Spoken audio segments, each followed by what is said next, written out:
श्री स्वामी समर्थ तुम्हा सर्वांचं माझ्या चॅनलमध्ये मनापासून स्वागत आहे। तर बघा, दीपावली हा काळ माता लक्ष्मीच्या सेवेचा अतिउच्च मानला जातो। या वर्षी 21 ऑक्टोबर रोजी लक्ष्मी पूजन आपल्याला करायचे आहे। मग आता लक्ष्मीची सेवा कधी सुरू करायची? माता लक्ष्मीची सेवा सुरू करायची म्हणजेच अष्टमीला आपल्याला अष्टमीपासनं माता लक्ष्मीची अतिउच्च कोटीची सेवा करायची आहे। ते म्हणजेच आपल्याला 13 ऑक्टोबर ते 20 ऑक्टोबर या दिवसापर्यंत ही अतिउच्च कोटीची लक्ष्मी मातेची सेवा करायची आहे। आता ही कशा पद्धतीने करायची आहे, मंत्र स्तोत्र कोणते म्हणायचे आहे, याबद्दलची संपूर्ण माहिती मी तुम्हाला आजच्या व्हिडिओमध्ये सांगणार आहे। व्हिडिओ पूर्ण बघा जेणेकरून तुम्हाला संपूर्ण माहिती मिळेल।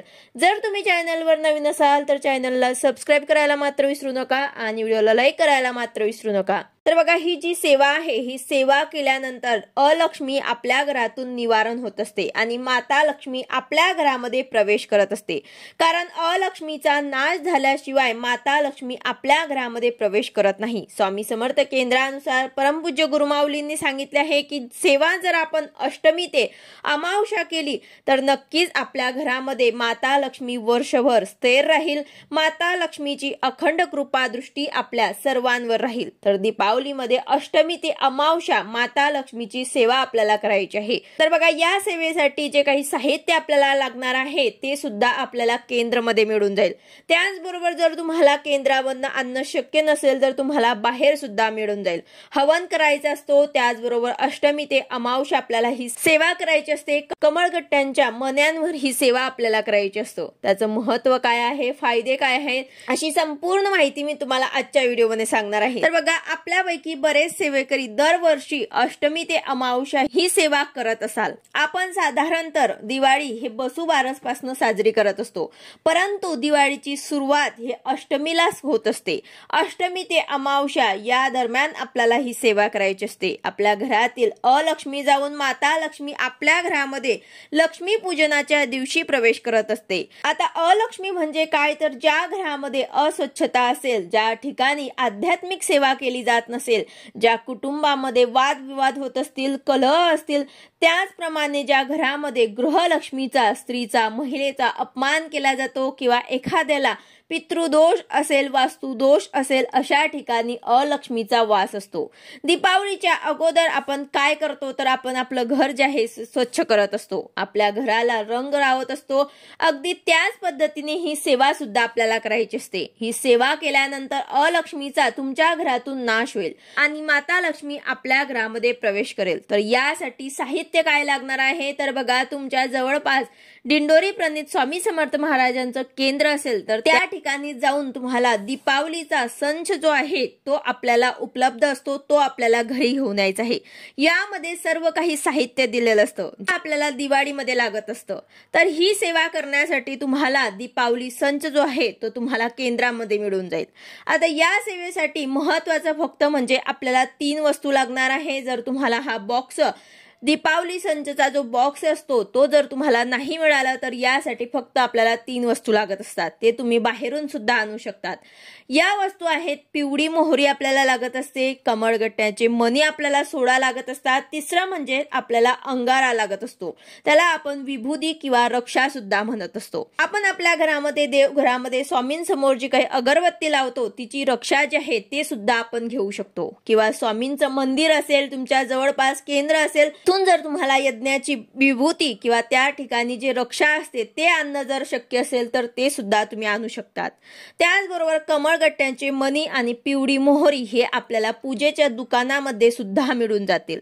आता आपण बघूया की ही सेवा कशी करायची। तर बघा, 13 तारखेपासून आपल्याला सुरुवात करायची आहे, ते म्हणजेच आपल्याला अमावस्येपर्यंत आपल्याला 20 तारखेपर्यंत ही सेवा करायची आहे। ही सेवा आपल्याला संध्याकाळी करायची आहे, म्हणजे दररोज आपल्याला ही सेवा संध्याकाळी करायची आहे आणि आपण 20 तारखेला किंवा मग 21 तारखेला सुद्धा याचा आपण हवन करू शकतात। अमावस्या तिथीला आपल्याला याचं हवन करायचं। आता अष्टमीच्या दिवशी पहिल्या दिवशी आपल्याला आपल्या कुलदेवीच्या टाकावर ते श्री सुक्ताने अभिषेक करून त्यानंतर कुलदेवीच्या टाकावर कुंकुमार्चन करायचं आहे। म्हणजे नवार्मण मंत्र तुम्ही 108 वेळा म्हणा किंवा मग श्री सुक्त म्हणा, त्याने तुम्हाला अभिषेक करून कुंकुमार्चन करायचं आहे। कुंकुमार्चन करताना आपल्याला 5ही बोटांनी कुंकू जे आहे ते आपल्या कुलदेवीच्या टाकावरती व्हायचं असतं। कुंकुमार्चन आपल्याला करून घ्यायचं आहे। त्यानंतर स्वामींच्या मूर्तीला सुद्धा अभिषेक करायचा आहे। पुरुष सूक्त, स्त्री सूक्ताने अभिषेक करायचा आहे। हे सर्व सेवा आपल्याला अष्टमीच्या दिवशी करायची आहे।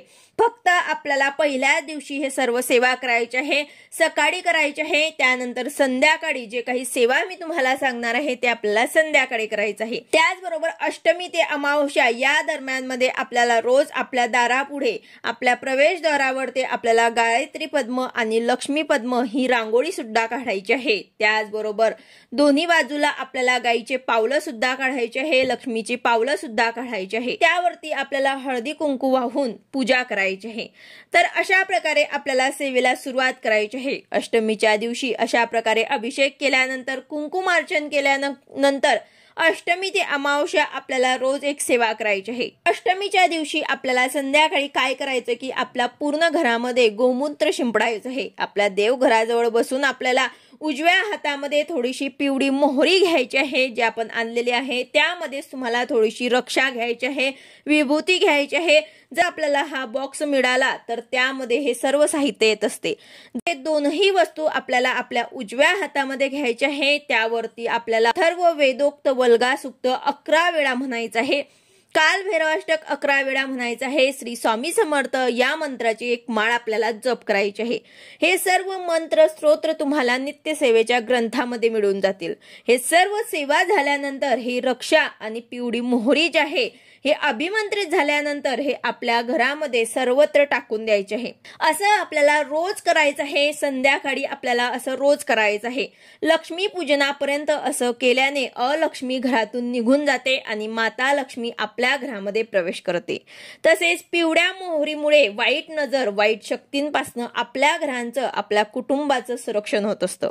अशा पद्धतीने घरामध्ये पिवळी मोहरी जी आहे आणि रक्षा जी आहे ते टाकल्यानंतर पुन्हा देवघरात आपल्याला जाऊन बसायचं आहे।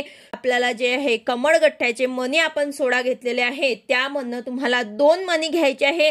ही सेवा आपल्याला 8 दिवस करायची असते, म्हणून आपल्याला 2-2 मणी घ्यायचे असतात। म्हणजे 8 दिवसामध्ये आपल्याला 16 मणींवरती आपल्याला ही सेवा करायची असते। तर आपल्याला 16 मणींपैकी आपल्याला 2 कमळगठ्ठ्याचे मणी आपल्या उजव्या हातात घेऊन त्यावर आपल्याला सेवा करायची आहे। आपल्याला षोडशी मंत्र आपल्याला 16 वेळा म्हणायचं आहे। एक माळ श्री स्वामी समर्थ या मंत्राची म्हणायची आहे। त्यानंतर कमलात्मक मंत्र एक माळ म्हणायचा आहे। हा मंत्र तुम्हाला कमळगठ्ठ्याच्या मण्यांवर म्हणायचा आहे। म्हणजे उजव्या हातात हे मणी घेऊन षोडशी मंत्र, श्री स्वामी समर्थ आणि कमलात्मक मंत्र या 3 मंत्रांचं पठण आपल्याला करायचं आहे। हे झाल्यानंतर जे 2 मणी आपण घेतलेले आहे आपल्या हातामध्ये ते आपल्याला एखाद्या डबीत मध्ये ठेवायचे आहे। म्हणजे रोज आपल्याला ही सेवा अशीच संध्याकाळी करायची आहे। पिवळी मोहरी आणि कमळगठ्ठ्यांच्या मण्यांवरची ही सेवा संध्याकाळी करून ते 2-2 मणी जे आहे ते आपल्याला लक्ष्मी पूजनाच्या दिवसापर्यंत जपून ठेवायचे आहे आणि जमा करायचे आहे।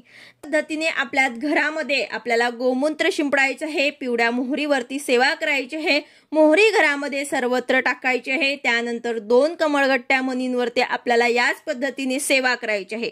अमावस्येच्या दिवशी म्हणजे लक्ष्मी पूजनाच्या दिवशी आपल्याला सकाळी आपल्याला कमळगठ्ठ्यांच्या मण्यांवर हवन करायचा असतो। तर हवन करण्यासाठी आपल्याला हे मणी जे आहे ते आपल्याला हवनामध्ये टाकायचे असतात। त्यासाठी आपल्याला अगोदरच हे शुद्ध गाईच्या तुपामध्ये बुडवून घ्यायचे आहे। त्यांचा आपल्याला व्यवस्थित हवन करायचं आहे। हवन करण्यासाठी आपल्याला छोटंसं भांड किंवा मातीचं कुंडी सुद्धा घेतली त्यामध्ये सुद्धा तुम्ही करू शकतात। आपल्याला हवन करायचं आहे, जागेवरती आपल्याला हवन करायचं आहे, त्या जागेची आपल्याला पूजा करायची आहे। देवघराजवळ बसून तुम्हाला ही सेवा करणं शक्य नसेल तर आवर्जून तिथे करा। हवन कुंड ठेवायचं आहे, हवन कुंडाची सुद्धा आपल्याला पूजा करायची आहे। त्यासाठी शक्यतो गौरीचा वापर करायचा आहे किंवा मग समिधा वापरायची आहे। कापूर, फुलवात हे सुद्धा आपण टाकू शकतात। हवन कुंड आपल्याला प्रज्वलित करायचं आहे। यानंतर 11 वेळा श्री स्वामी समर्थ मंत्र, 24 वेळा गायत्री मंत्र, 16 वेळा नवार्मन मंत्र, हे मंत्र आपल्याला जप करत तुपाची आहुती द्यायची आहे, स्वाहाकार करायचा आहे। त्यानंतर रोज आपण कमळगट्ट्यांच्या मणींवरती जे आपण सेवा केलेली होती ते तुपात आपण भिजवून ठेवले होते ते आपल्याला 16 मणी, एक एक मणी घ्यायचा आहे। गट्ट्यांचा मणी आपल्याला एक एक घ्यायचा आहे आणि 16 वेळा कमलात्मक मंत्राने ते मणी जे आहे ते हवनामध्ये टाकायचे आहे, म्हणजे त्यांचा आपल्याला स्वाहाकार करायचा आहे। 3 मंत्रांनी स्वाहाकार केल्यानंतर आपल्याला कमळगट्ट्याचे मणी यावर आपण 8 दिवस जी सेवा केलेली असते या मण्यांचा सुद्धा आपल्याला हवन करायचा असतो। शुद्ध तुपामध्ये आपण हवनाच्या अगोदर हे मणी आपल्याला भिजत ठेवलेले असतात, तर त्यानंतर चमच्यामध्ये घेऊन किंवा पडीमध्ये घेऊन एक एक मणी आपल्याला टाकायचा असतो। सेवा आपल्याला आवर्जून आपल्या घरात करायची आहे। ही सेवा जर आपण केली तर आपल्या घरामध्ये आर्थिक स्थैर्य येईल, माता लक्ष्मीची अखंड कृपा दृष्टी राहील, कुठल्याही प्रकारची कमतरता राहणार नाही। नक्कीच ही सेवा तुम्ही करा। ही सेवा केल्यानंतर आपल्या घरामध्ये पैसा टिकेल, कर्जबाजारी झाला असेल तर कर्ज सुद्धा कमी होईल, त्यामधनं तुम्हाला मार्ग मिळेल, घरामध्ये शांतता नांदेल, आरोग्य राहील। व्हिडिओ आवडला असेल तर लाईक करा, शेअर करा, सबस्क्राईब करा। भेटूया अशाच नवीन व्हिडिओ सोबत। श्री स्वामी समर्थ।